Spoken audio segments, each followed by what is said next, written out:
Dear student, आज हम class 12 mathematics के अंतर्गत lesson number 5 continuity and differentiability के संदर्भ में जानकारी प्राप्त करेंगे। हिंदी में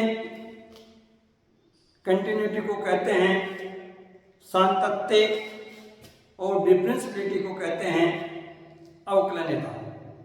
तो सबसे पहले हम अध्ययन करेंगे सातत्य का।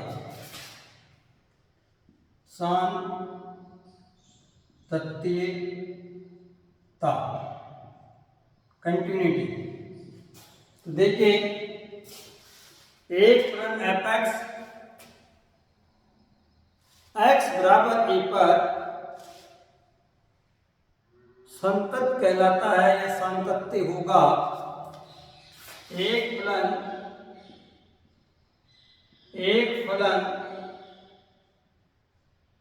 एफ एक्स बराबर ए पर संतत कहलाएगा।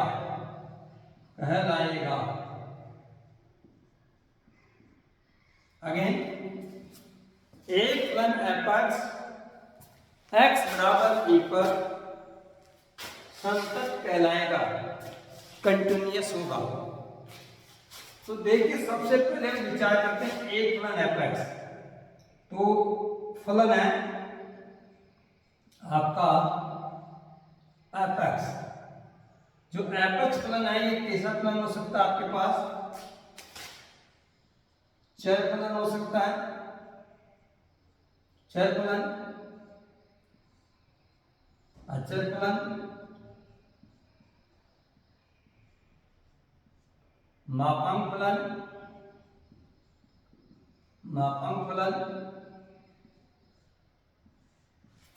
सेगमेंट फलन,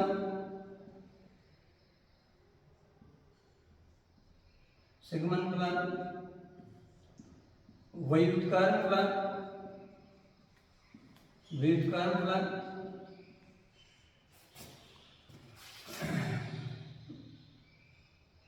त्रिकोणमितीय फलन, मितीय फलन,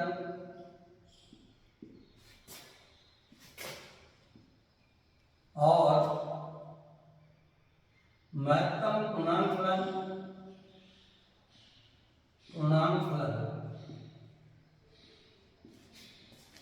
इनमें से कोई सा भी फलन आपको दिया जा सकता है। क्लियर? कक्षा 11 में हमने पढ़ा था चर फलन एफ एक्स बराबर एक्स एक चर फलन है। अचर फलन एफ एक्स बराबर सी एक अचर फलन है। मापांक फलन एफ एक्स बराबर मोड ऑफ एक्स एक मापांक फलन है। सेगमेंट फलन एफ एक्स बराबर mode of x upon x एक सेगमेंट फलन है। व्युत्क्रमणीय फलन एफ एक्स बराबर 1 अपॉन एक्स एक व्युत्क्रमणीय फलन है। त्रिकोणमितीय फलन एफ एक्स बराबर साइन डेल sine theta cos theta tan theta. महत्तम पूर्णांक फलन एफ एक्स बराबर बिग बॉक्स एक्स। ये सभी फलन हमारे पास कक्षा 11 में हमने इनके संदर्भ में पढ़ा था। चर फलन को आगे तो पढ़ाते तो चर फलन को हम रैखिक फलन भी कहते हैं। रैखिक फलन या द्विघातीय रैखिक फलन का मतलब है एफ एक्स बराबर a x plus b x plus c या ए एक्स प्लस सी और द्विघातीय फलन का मतलब है एफ एक्स बराबर ए एक्स स्क्वायर प्लस सी। ये द्विघातीय फलन कहलाएगा। ओके, तो इन सभी फलनों का किसी एक विशिष्ट राशि apex is a specific digit x बराबर a एक विशिष्ट मान है, एक विशिष्ट मान है। याद रखिए एपेक्स बराबर y बराबर एपेक्स एक फलन है, उसका x बराबर a एक विशिष्ट मान है। किसी एक विशिष्ट मान के लिए इन फलनों को सांतत्य सिद्ध करना। एक मान दिया हो उसके ऊपर इन फलनों को क्या सिद्ध करना, हमारे को सांतत्य सिद्ध करना है। संतत सिद्ध करना x बराबर है। मान लीजिए इनमें से कोई सा फलन आपको दिया जा सकता है, उसमें से आपको उन फलनों के प्रांत में से कोई एक मान आपको देगा और ये कहेगा कि दिए गए मान पर ये फलन कंटिन्यूटी रखता है या नहीं रखता है। वही मुझे प्रूफ करना है कि दिया गया फलन कंटिन्यूअस फलन है या नहीं। क्लियर? तो अब देखिए ये फलनों का संदर्भ हो गया। इसके पश्चात हम जानकारी प्राप्त करेंगे कि संतत का मतलब क्या होता है, सांतत्य का मतलब क्या होता है। तो देखिए संतत का मतलब क्या है। संतत अर्थात कंटिन्यूअस।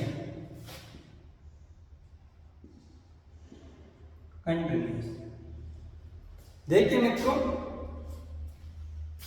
ये मेरे पास एक स्ट्रेट लाइन है, ये मेरे पास एक स्ट्रेट लाइन AB है। माना कि AB एक सरल रेखा है, AB एक सरल रेखा है।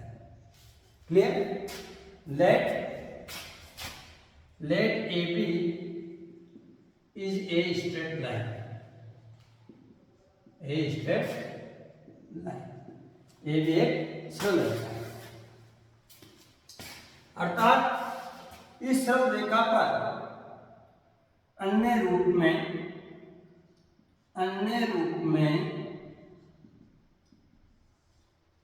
AB सरल रेखा है और इस AB सरल रेखा के कहीं पर भी बिटवीन में एक स्मॉल होल है, स्मॉल होल। ये क्या आपका एक स्मॉल होल है। अर्थात इस स्मॉल होल के लिए ये तो है किसी भी मान के लिए रेखा के किसी भी मान के लिए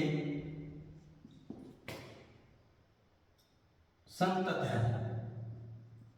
लेकिन यहां स्मॉल होल पर जो मान है, स्मॉल होल पर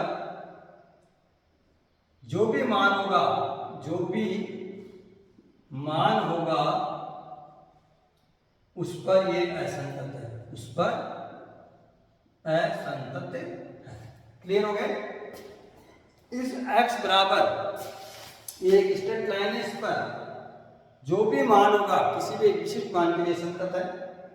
लेकिन इस होल के ऊपर जो भी मान इस होल का उस पर ये असंतत है।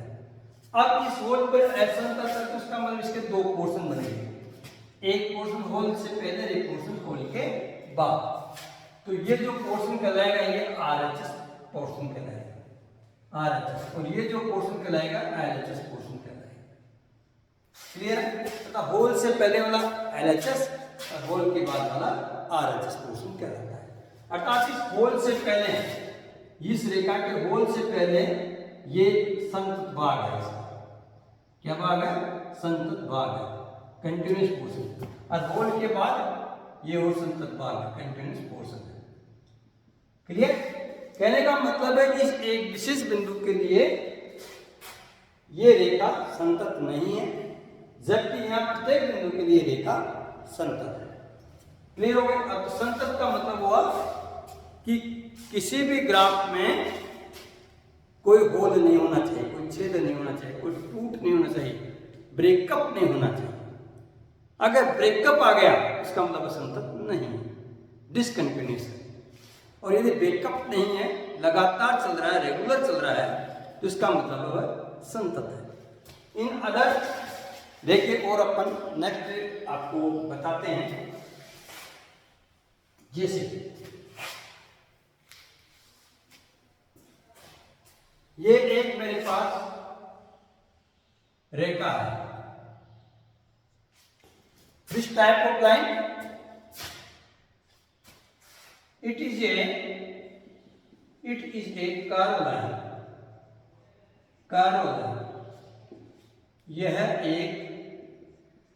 यह एक वक्र रेखा है, वक्र रेखा है, वक्र रेखा AB, वक्र रेखा AB, वक्र रेखा AB नाम दे दिया मैंने AB।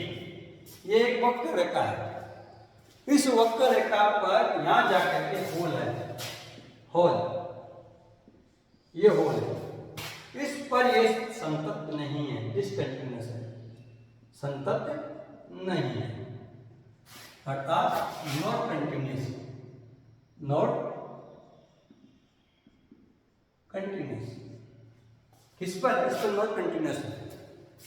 ये पूरा पूरा पोर्शन आपका LHS कहलाएगा, इस LHS पर कंटिन्यूअस है। और ये पूरा आपका पोर्शन RHS कहलाएगा, इस पर भी एक कंटिन्यूअस है। ठीक है, अर्थात ब्रेक हो रहा है चिन्ह के ऊपर, इस कारण ये इस चिन्ह के ऊपर क्या है? डिसकंटिन्यूअस है।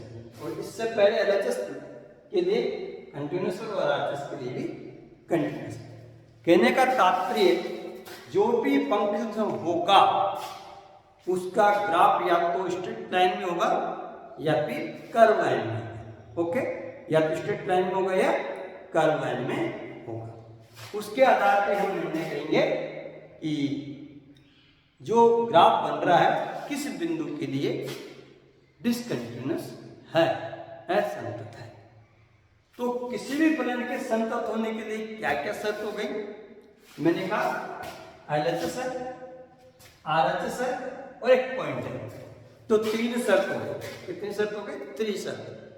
3 कंडीशन हो चुकी है। एक फलन f(x) x बराबर 1 है, अर्थात वो मेरे को गिवन है, एक पॉइंट मुझे x बराबर 1 दिया गया है। x बराबर 1 पर संतत कहलाएगा यदि x बराबर बाएं ओर संतत हो, दाएं ओर संतत हो, और x बराबर 1 पे हो। अर्थात दिया गया फलन की LHS, RHS और दिए गए फलन का मान परस्पर बराबर है, तो हम कहेंगे कि ये फलन संतत होगा।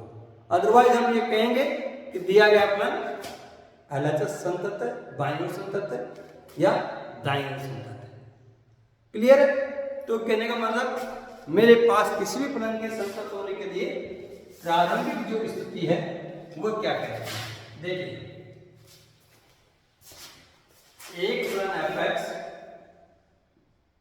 एक फलन f(x) x बराबर c पर संतत होगा। A function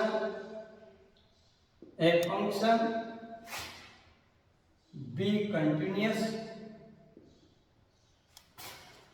on a x बराबर c। ठीक है, कब होगा? Limit x tends to c x plus c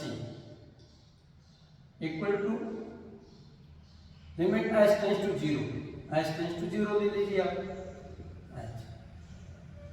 F C equal to limit h tends to 0 F x minus h। यह एपेक्स कर दिया, अर्थात फलन का दायां सांतत्य, फलन का दायां सांतत्य,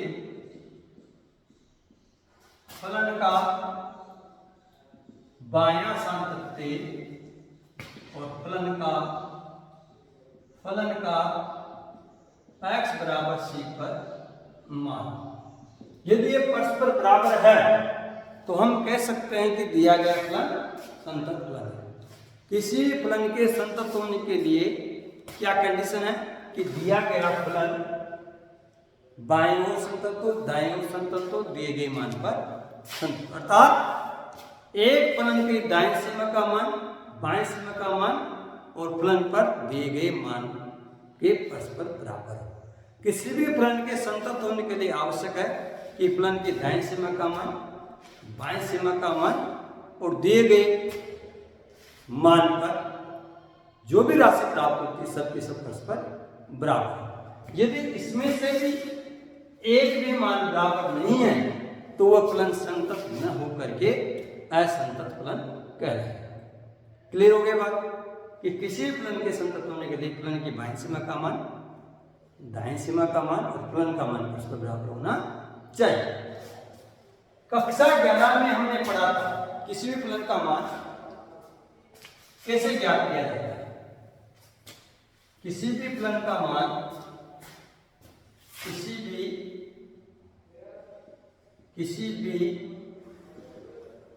फलन की सीमा का मान ज्ञात करना। ठीक है, ये कक्षा 11 में पढ़ा था। Limit x tends to c apex, ये मेरे पास है।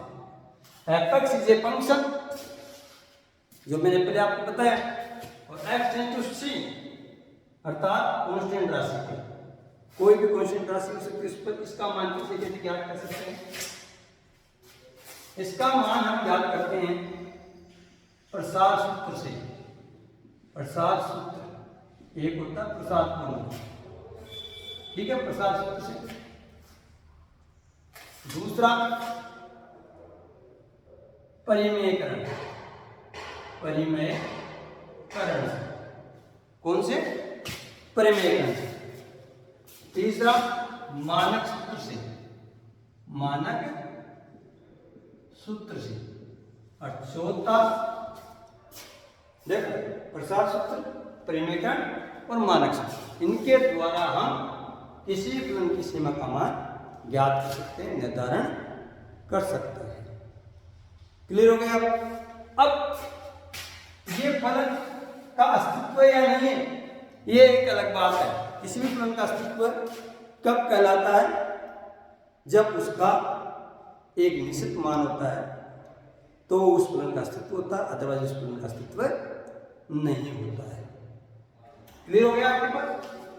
तो प्रसार सूत्र द्वारा, परिमेयकरण द्वारा, मानक सूत्र द्वारा हम किसी भी फलन की सीमा का मान ज्ञात कर सकते हैं। ओके, अब देखिए नेक्स्ट एक होता है इसमें अनिधार्य रूप, फलन का अनिधार्य रूप, अनिधार्य रूप, इनडिटरमिनेट फॉर्म, इनडिटरमिनेट फॉर्म, अनिधार्य रूप। तो किसी भी फलन का अनिधार्य रूप होता है 0/0, 0 × 0, इन्फिनिटी इंटू इन्फिनिटी, 1 की power infinity, infinity minus infinity, ये सबके सब आपके अनिधार्य रूप होते हैं। इन सबको हम, ये इसका बेसिक रूप है, अनिधार्य का बेसिक फॉर्म है, इसके अनिधार्य का बेसिक फॉर्म। इन सब फॉर्म को हम इस फॉर्म में चेंज करते हैं, बेसिक फॉर्म, और इसका जो हल करते हैं, अगर कोई भी फलन, ये जो फलन है अनिधार्य रूप में बैठा हुआ है, इस रूप में, इस रूप में, इस रूप में, इस रूप में, किसी भी रूप में बैठा हुआ तो उसको हम बेसिक रूप 0/0 रूप में लेके आएंगे और फिर इसे हम डीएल हॉस्पिटल विधि द्वारा हल करेंगे। डीएल हॉस्पिटल विधि द्वारा हम इसको हल करेंगे। क्लियर है? तो किसी फलन की सीमा का मान हम प्रसार सूत्र से, परिमेयकरण से, मानक सूत्र से या फलन अनिर्धार्य रूप में हो तो उसको हम अनिर्धार्य रूप का बेसिक रूप कौन सा होता है? 0/0 रूप। जब वह 0/0 रूप में आ जाता है तो डी एल हॉस्पिटल नियम का पालन करता है। और डी एल हॉस्पिटल नियम क्या कहता है? डी एल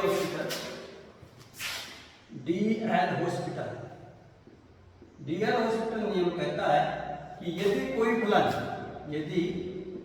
कोई फलन एनी फंक्शन 0/0 फॉर्म में है तब अंश व हर का पृथक अवकलन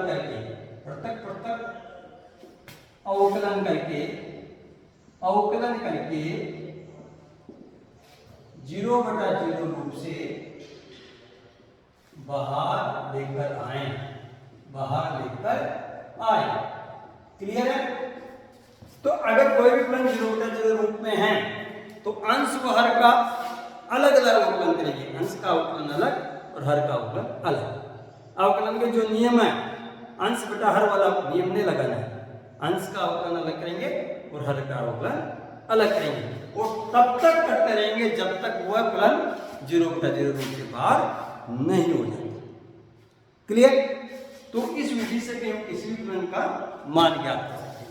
ये जो मान ज्ञात करते हैं फलन की बाईं सीमा का, फलन की दाईं सीमा का और फलन का इसी बिंदु पर दिया गया मान, इन विधियों द्वारा ज्ञात कर सकते हैं। कितनी विधियां हो गई? प्रसार, परिमेयकरण, मानक सूत्र और डी एल हॉस्पिटल नियम। डी एल हॉस्पिटल जो नियम होता है ये होता है यदि कोई भी फलन इन्फिनिटी बटा इन्फिनिटी, इन्फिनिटी इंटू इन्फिनिटी, 1 की पावर इन्फिनिटी, इन्फिनिटी की पावर इन्फिनिटी, ये कौन लिखता हूं? इन्फिनिटी की power infinity, infinity minus infinity, 0 into 0। इन रूप से हम इनको किस में चेंज करेंगे? 0/0 रूप में चेंज कर देंगे, जो कि अनिर्धार्य रूप का बेसिक रूप कहलाता है। जब वह फलन 0/0 रूप में आ जाता है तो हम फिर बाद में इसका अंश व हर में अलग अलग अवकलन करते हैं। तब तक अवकलन करते रहते हैं जब तक ये 0/0 रूप से बाहर नहीं निकल जाता है। क्लियर हो गया? तो देखिए विद्यार्थी, फलन का सातत्य ज्ञात करने के लिए हमें कक्षा 11 की बेसिक जानकारी होना अति आवश्यक है। जब तक हमें कक्षा 11 की बेसिक जानकारी नहीं है तब तक हम फलन का सीमा का मान ज्ञात नहीं कर सकते, फलन की सातत्य को सिद्ध नहीं कर सकते। तो फलन का सातत्य सिद्ध करने के लिए हमें निश्चित ही उसका मान ज्ञात करना चाहिए। ठीक है? अब देखिएगा, निश्चित रहेगा किसी भी फलन के संतत होने से तात्पर्य है कि उस फलन के द्वारा निरूपित, देखिएगा किसी भी फलन के संतत होने से तात्पर्य है कि उस फलन के द्वारा निरूपित ग्राफ एक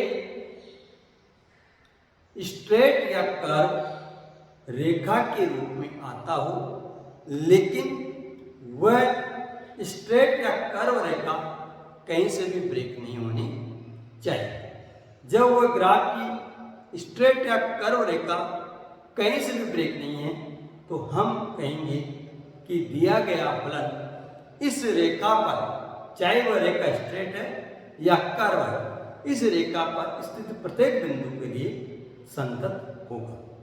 किसी भी फलन के संतत होने के लिए शर्त होती है कि उस फलन की दाईं सीमा का मान बराबर बाईं सीमा का मान बराबर फलन का दिए गए विशिष्ट मान परस्पर बराबर होने चाहिए। किसी भी फलन की सीमा का मान ज्ञात करने के लिए limit value of any function के लिए हमें प्रसार सूत्र द्वारा, परिमेयकरण द्वारा, मानक सूत्र द्वारा या फिर डी एल हॉस्पिटल विधि द्वारा उस फलन की सीमा का मान ज्ञात करते हैं। जहाँ पे डी एल हॉस्पिटल विधि एक महत्वपूर्ण विधि होती है। डी एल हॉस्पिटल विधि फलनों के अनिर्धार्य रूप के लिए लागू होती है। किसी भी फलन का अनिर्धार्य रूप से तात्पर्य है 0/0, इन्फिनिटी बटा infinity, infinity into infinity, infinity की पावर इन्फिनिटी, 1 की power infinity, infinity minus infinity, इन सब रूपों को आप अनिर्धारित रूप का जो बेसिक रूप होता है 0/0 रूप में लेकर के आ जाए। जब कोई भी फलन 0/0 रूप में परिवर्तित हो जाता है तो फिर अंश व हर में अलग अलग अवकलन कीजिए और तब तक अवकलन कीजिए जब तक वह फलन दिए गए मान पर, दिए गए लिमिट के मान पर 0/0 रूप से बाहर नहीं आ जाता है। धन्यवाद।